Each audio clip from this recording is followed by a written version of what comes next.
السلام عليكم ورحمة الله وبركاته. waxaan idiin soo gudbinayaa qiso cajiib ah oo diini ah oo aad u xanuun badan dadkii goobjooga ka ahaan ay ugu magac dareen qalbi jabkii oo hinta badnaa. Baraa waa gabar 10 jir ah dhamaysayna quraanka kariimka walibana tajwiid ku darsatay. waalidiinteeda waxay ahaayeen dhaqaatiir Sacuudiga u soo guurisay u helaan nolol wanaagsan. Baraa waxay ahayd gabar caqli badan oo daayar jirtayna 10 sano. qoyskeedu waxay ahaayeen qoys yar isla markaasna diinta islaamka aad u jecel. maalmaha ka mid ah ayaa Baraa hooyadeeda waxay iska dareentay xanuun waxayna horay ka aaday isbitaalka si ay isku soo baarto.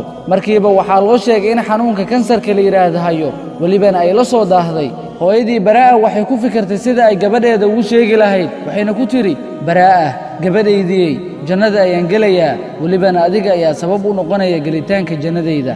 laakiin waxaan ka doonayaa inaad akhrisid quraanka har iyo habeenba wuu ku xafidayaa adduunkan intaad joogto aqrana. sidoo kale gabadhii yareed ma aysan fahmin waxa ay hooyadeeda u sheegayso. hooyadii waxaa la geeyay isbitaal si halkaas loogu dabiibo. gabadhii yareed markay iskuulka ka timaado ay hooyadeeda soo mari jirtay si ay quraanka ugu akhriso ilaa galabtii inta aabaheeda shaqada uu ka soo baxayo. maalmaha ka mid ah ayaa dhaqaatiirta isbitaalka ay u yeereen aabihii Baraa si ay ugu sheegaan in xaaladda xaaskiisa ay ka soo dartay lana rabo inuu dhaqso ku soo gaaro. aabihii Baraa shaqada ayuu ka soo baxay waxa uu hore u soo maray gabadhiisii kadibna isbitaalka ayuu soo aaday. markii uu soo gaaray isbitaalka ayuu ku yiri gabadhiisii aaba gaariga ku sii jir waan soo laabanayaaye. aabihii oo ilmeynaya kana walwalsan xaaskiisa ayaa gaari xawaaro sare ku socday ku dardaray wadada dhexdeeda halkaas ayuuna ku naf waayay walibana gabadhiisii horteeda. gabadhii yareed way ooysay waxay dareentay walwal iyo murugo. geerida aabahaas waxaa sababay ka walwalida xaaskiisa. 5 maalin kadib hooyadii Baraa waxaa u yimid malakul mawdkii halkaas ayayna nafteedii ku weysay.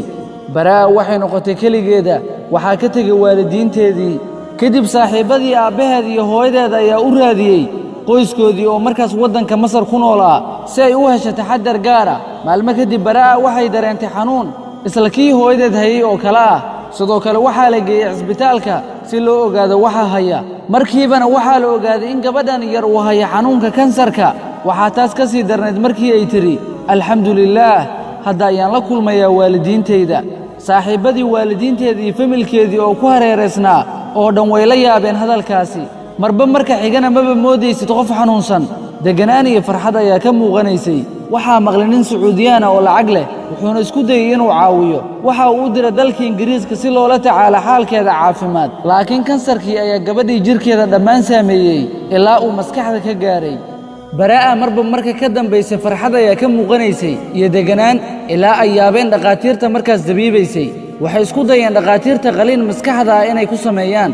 isla qaliinkii gudihiisa ay koomo ku gashay walaasheen Baraa iyadoo halkaasina ku geeriyootay. ka hor intaysan koomada gelin ayaa kanaal islaami ah xiriir la sameeyeen oo ay ka codsadeen in quraanka kariimka ay aadka ugu cod macaaneed u akhriso. fiidiyowgan codkeeda saaran ayaana laga duubay intaysan geeriyoon ka hor iyadoo ka ilmaysiisay sheekii tabinayay barnaamijka bal la daawada muuqaalkan gaaban. قال يا أبت افعل ما تؤمر سأعود إليك بعد هذا الهاتف الذي أنتظره فهذا شرف ما بعده شرف. السلام عليكم ورحمة الله وبركاته. وعليكم السلام ورحمة الله وبركاته. السلام عليكم يا براءة. ازيك يا عمو؟ الله يخليك يا براءة. ازيك يا بنتي؟ الحمد لله. كيف حالك؟ الحمد لله. الله يشهد بأنني قد لا أملك لا أستطيع أن يعني. ازيك يا براءة؟ الحمد لله. انت عامل ايه يا عمو؟ فضل من الله ونعمة. شفاك الله وعافاك يا بنتي. شفاك الله وعافاك. ربنا يشفيك يا بنتي. أسأل الله العلي العظيم أن يكتب لك الشفاء وأن يبارك في كل من يحفظون كتاب الله تبارك وتعالى. اللهم آمين. اللهم اكتب لك الشفاء واكتب لكل مريض مسلم الشفاء واجعلنا يا ربنا ممن يحفظون كتاب الله. تفضلي يا براء. ممكن أقرأ؟ تفضلي يا براء. نحن سنسمعك فهذا البرنامج برنامجك يا براء. تفضلي يا بنتي تفضلي. أعوذ بالله من الشيطان الرجيم. وإن من شيعته لإبراهيم إذ جاء ربه بقلب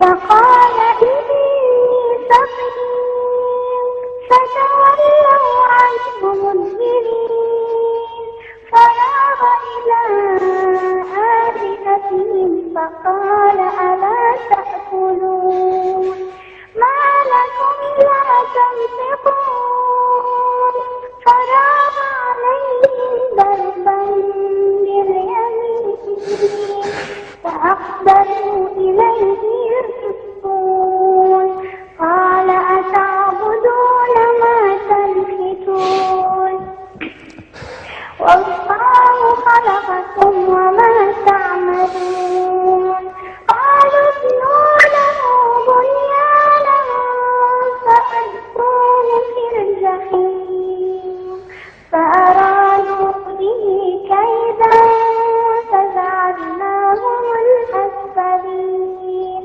وقال إني ذاهب إلى ربي سيهدين رب هب لي من الصالحين فبشرناه بغلام حليم فلما بلغ معه السعي قال يا بني إني أرى في المنام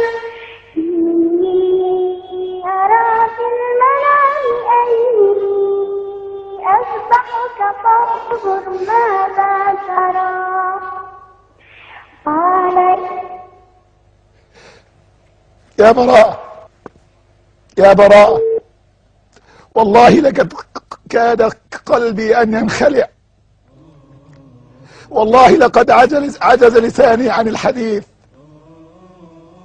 وقد يتساءل الناس ما الذي يبكيك كلكم تعرفون قصة هذه البراءة أسأل الله أن يكتب لها الشفاء لأنها تحفظ كتاب الله لنا أسأل الله أن يشفيها وقد دخلت معنا على البرنامج والله يعلم والله يشهد بأنني لأول مرة في حياتي أبكي من قلبي والله يشهد على ذلك لأننا نتحدث في الرضا بقضاء الله تعالى وقدره وهذا هو قضاء الله وهذه هي إرادة الله فلا راد لحكمه ولا معقب لقضائه اصبري على أمر الله يا براءة أسأل الله أن يشفيك وأن يشفي كل مريض مسلم بحق لا إله إلا الله. هذه براءة يا أحبائي، طفلة صغيرة مثلكم تحفظ كتاب الله تبارك وتعالى كاملا، وقد ابتلاها الله تبارك وتعالى بمرض، ادعو لها أن يشفيها الله تبارك وتعالى وأن يشفي الله كل مريض مسلم. baraa'yadii iyo waalidkeeda ilaahay jannada ka waraabiyo halkaas ayna ku dhamaatay qisadeedii.